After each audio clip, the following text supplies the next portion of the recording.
संजय, आपसे हम जानना चाहेंगे फिलहाल जिस तरह से काम में तेजी हम देख रहे हैं, हरिद्वार के बोर्ड मीटिंग में फैसला लिया गया है, तो कौन से ऐसे 26 प्रस्ताव जिन पर मोहर लगी है? देखिए, उत्तराखंड में विकास कार्यों को लेकर राज्य सरकार लगातार प्रयास कर रही है। लोगों की बेहतर सुविधा के लिए तमाम बैठकें की जाती है। ऐसे में हरिद्वार में भी विकास कार्यों में तेजी लाई जा रही है। इसके बाद अब यहाँ एक बोर्ड बैठक की गई है और जो गढ़वाल कमिश्नर है विनय शंकर पांडे, उनकी अध्यक्षता में बैठक हुई है और जिस तरह से हरिद्वार विकास प्राधिकरण की ओर से तमाम कार्य किए गए हैं, तो कहीं ना कहीं वो भी सराहनीय है। जिसके बाद विकास प्राधिकरण के जो अधिकारी है उनकी पीठ भी थपथपाई गई है। कह सकते हैं कि जो प्रस्ताव पास हुए हैं वो जनता के हित में है। उसमें नक्शे को लेकर हो या फिर निर्माण को लेकर हो, क्योंकि हम लगातार देखते हैं कि बरसात के मौसम में जल भराव की समस्या हो जाती है, जिसको लेकर तमाम असुविधा का सामना भी करना पड़ता है। इसी को लेकर यहाँ बैठक की गई है, तमाम मुद्दों पर चर्चा की गई है और करीब 26 प्रस्ताव पर मोहर भी लगाई गई है। जी जी बिल्कुल संजय, और कब से काम शुरू हो जाएगा?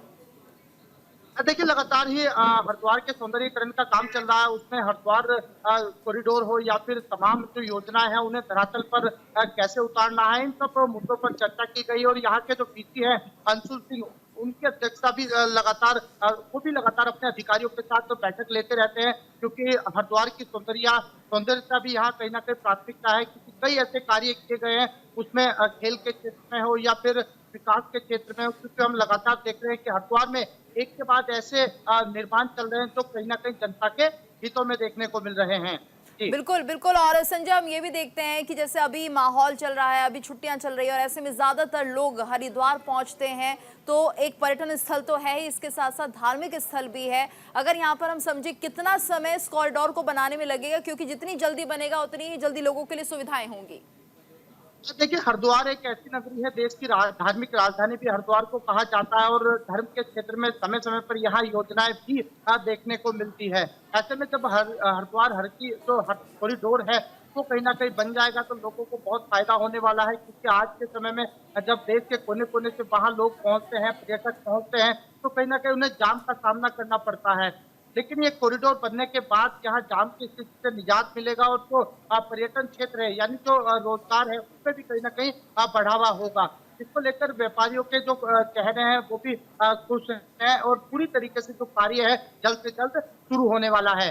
जी बिल्कुल। और संजय, जिस तरह से हम देख रहे हैं कि जैसे ही लोकसभा के चुनाव खत्म हुए हैं, तुरंत अब इन कामों में तेजी कर दी गई है। क्या लगता है कि एक प्रभाव, क्योंकि जनता ने जिस तरह से उत्तराखंड में सभी को चुना है, तो एक बड़ी जिम्मेदारी भी अब हो जाती है इन सभी नेताओं की कि वो भी कहीं ना कहीं जो प्रदेश है उसके लिए बड़े काम करें, खासतौर से हरिद्वार के लिए।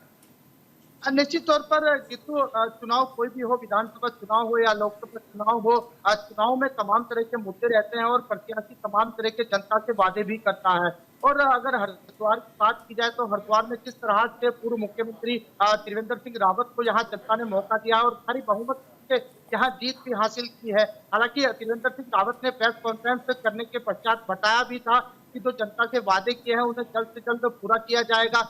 विकास के क्षेत्र में हो, सड़क सुरक्षा या फिर स्वास्थ्य के क्षेत्र में हो, तमाम उन वादों को पूरा किया जाएगा और जल्द से जल्द धरातल पर भी उतारा जाएगा। इसी को देखते हुए जनता ने उन पर पूरा भरोसा किया है। अब देखने वाली बात होगी कब तक इन कार्यों को पूरा किया जाता है और जनता के हिस्से में कब तक ये सारे फैसले लिए जाते हैं। बिल्कुल संजय, धन्यवाद आपका इस पूरी जानकारी के लिए। तो हरिद्वार में काफी तेजी के साथ विकास कार्य होंगे, क्योंकि बोर्ड मीटिंग में फैसला लिया गया है।